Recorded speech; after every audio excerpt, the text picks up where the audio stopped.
Zan fada naku da babban sirri kuma domin ku masoyana. Duk wanda ya saurari wannan bidiyon billahi lazi sai ya dauki abin da zan faɗa kuma sai ya masa amfani. Amma kar ka manta dan Allah kai ma ƴan uwanka musulmai sharing domin a ƙaru. Mujarrabi ne billahi lazi la ilaha illa huwa.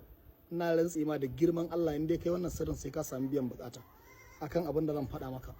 Wanda yake cikin gidansa yana ƙauye ko wanda yake inda babu zaman lafiya ba kwanciyar hankali bandi suna shigowa suna satan mutane. To bari in faɗa maka abin da za ka yi.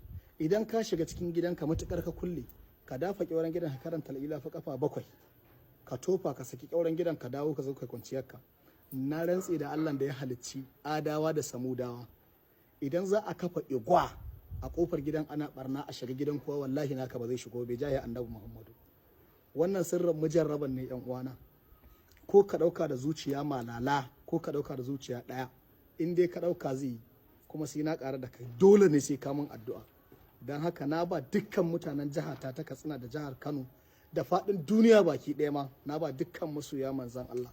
Wannan mujarraban ne, wannan mujarraban ne, wannan mujarraban ne, musamman wanda suke a cikin gari na wanda sako na yake zo muku a kewaye. Ina ganin masoya da yawa a cikin garin da nake, musamman wasu basu ma sanna ba suna tambayar waye wannan halifin fadi din a cikin jibiya din ba, amma kuma da kamar wahala wanda ya shekara 40 zuwa ƙasa ce bai sanna. Wato ina ma kowa fatan alkhairi kuma ina samun addu'o'i daban-daban da kafofin duniya. To ina ma kowa fatan alkhairi. Allah bar mu da manzon Allah. Wannan gudunmuwa wallahi sai an cire bakin ciki za a iya faɗa ma wani ita. Dan haka dan Allah kai sharing dan mu samu lada tare da kai ma kar hannun kai don yi gurin yin sharing din wannan. Idan ka tashi kuma zaka fito kana tunanin shakku karanta la'ila fan kafa 7 dan Allah ka tofa a hannu ka shafa a fuska ka fito.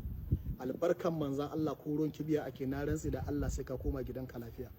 Kuma duk sharrin mai sharri idan kana yawan karanta la'ila fa zai daga koma mai ani shi zai koma mai. Albarkan manzon Allah.